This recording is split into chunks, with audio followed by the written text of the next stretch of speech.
The live TV, सच सबसे आगे। दोस्तों, मैं बास हफीज हूं। मोदी सरकार के कद्दावर मंत्री महोदय गिरफ्तार हो गए हैं। क्या आप जानते हैं इस बात को?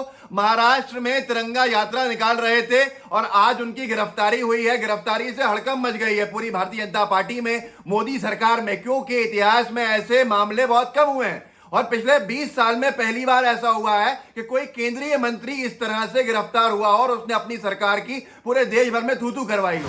मंत्री महोदय का नाम नारायण राणे है। कुछ ही दिन पहले शपथ ली थी, तिरंगा यात्रा निकालने के लिए निकले थे, कोविड के प्रोटोकॉल्स का उल्लंघन कर रहे थे, साथ में उद्धव ठाकरे से जमकर बदतमीजी की थी।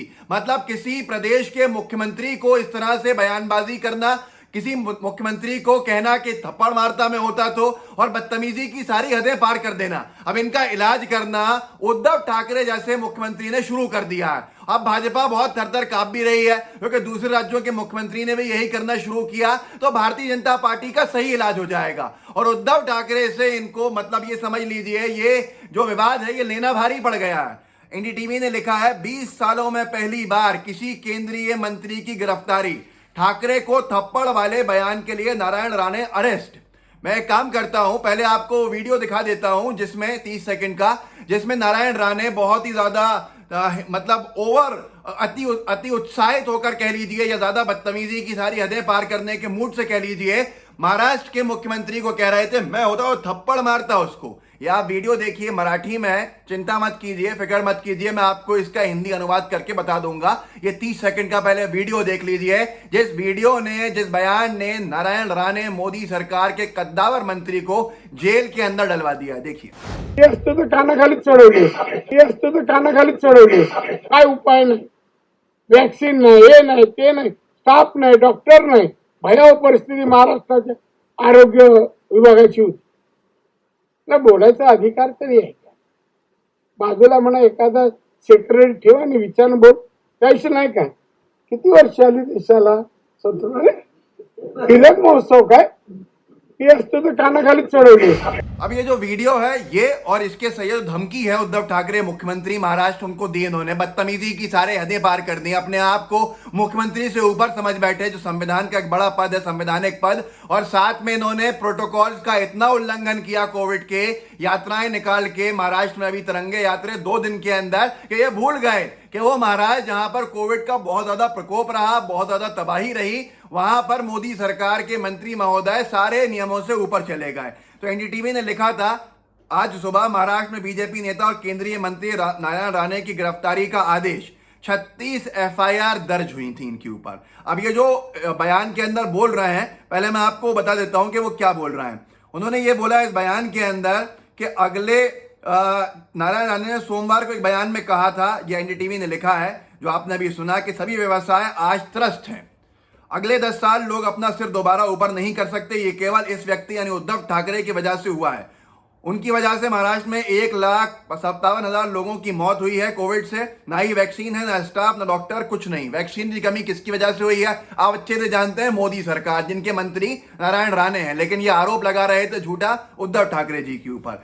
महाराष्ट्र का आरोग्य विभाग के पास कुछ नहीं है, ये भी इन्होंने कहा था। उसी जो आपने भी वीडियो देखा इंटरव्यू का, राणे ने कहा था कि इनको बोलने का अधिकार भी क्या है, तीखा हमला बोलते राणे ने कहा। वो दिन पीछे मुड़कर पूछ रहे थे कि आजाद होकर हमें कितने साल हो चुके हैं, अरे ऐसे कैसे नहीं पता, मैं होता तो उन्हें वहीं थप्पड़ मारता। किसके लिए कह रहे हो? मुख्यमंत्री के लिए कह रहा हो।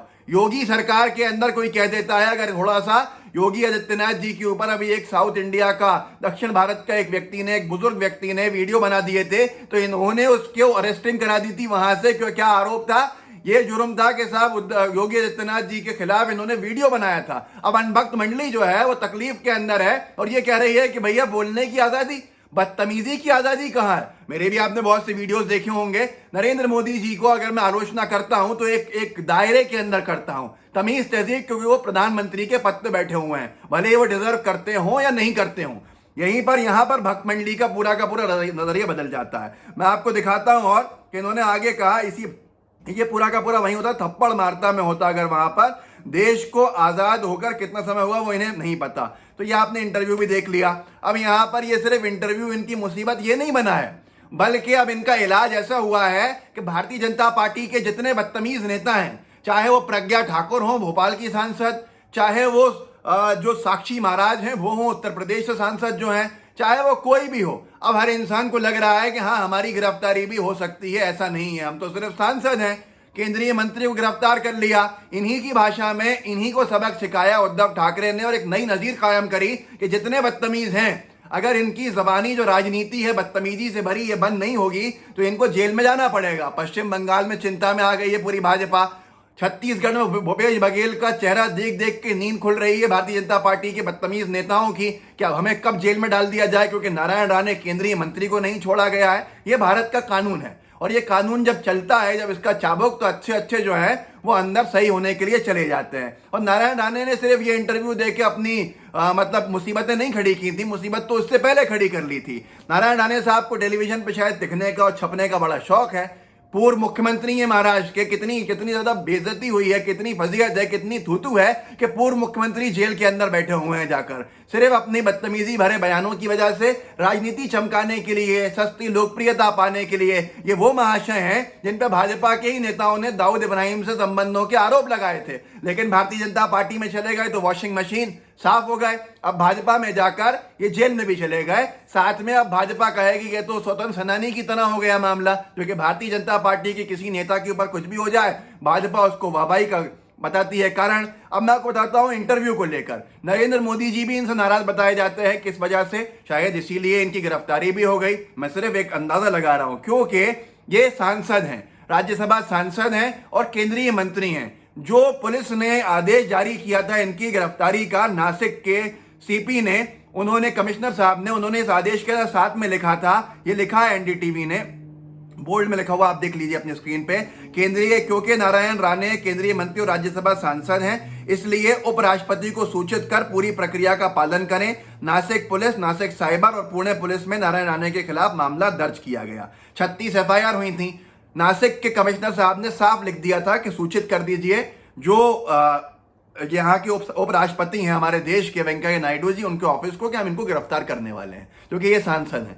और ये सारी की सारी प्रक्रिया के बाद जब गिरफ्तारी हुई है तो जो लोग इस खुमार में थे, प्रज्ञा ठाकुर टाइप लोग, कि भाई ये हमें गिरफ्तार नहीं कर सकते, तो उनका भी ये खुमार टूट चुका है। लेकिन साथ में लोग इस पे कह रहे हैं कि नरेंद्र मोदी जी नाराज तो शायद बचाने नहीं आए होंगे। नाराजगी किस बात की? नारायण राणे साहब ने मंत्री की शपथ लेने के बाद, मोदी सरकार के मंत्री बनने के बाद खूब लंबे लंबे इंटरव्यू दे डाले। इंटरव्यू ऐसे दिए कि मोदी जी नाराज हो गए इंटरव्यू, क्योंकि भैया टीवी पे सिर्फ मोदी जी को स्पेस चाहिए। आप होगे कहीं के मंत्री, होगे आप नारायण राणे। जनसत्ता ने छापा, नारायण राणे ने दिया लंबा इंटरव्यू। बाद में मीटिंग में पीएम बोले, मोदी जी बोले, कुछ लोग टीवी पर हीरो बनना चाहते हैं।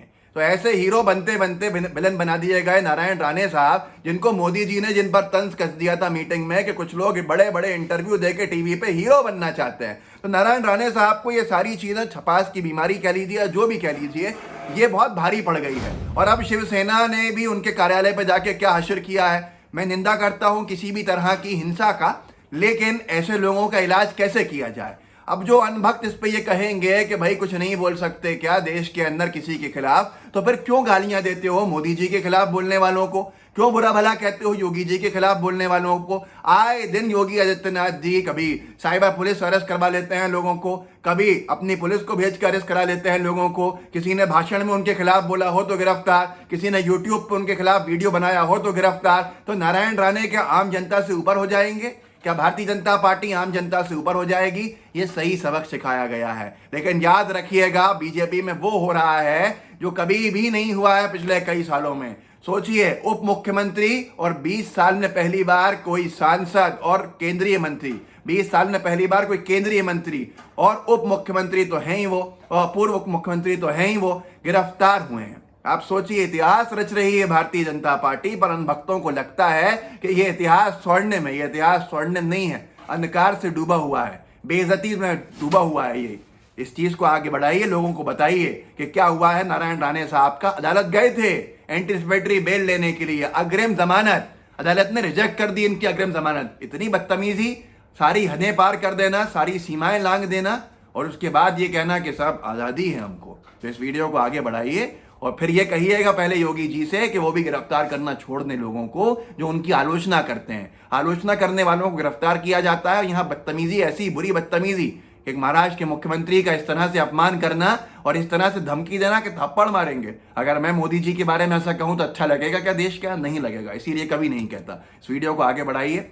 व्हाट्सएप पे साझा कीजिए, शेयर कीजिए अपने ग्रुप्स के अंदर, साथ में लाइव टीवी को सब्सक्राइब कीजिए, बेल आइकन भी दबाइए। जय हिंद, जय भारत।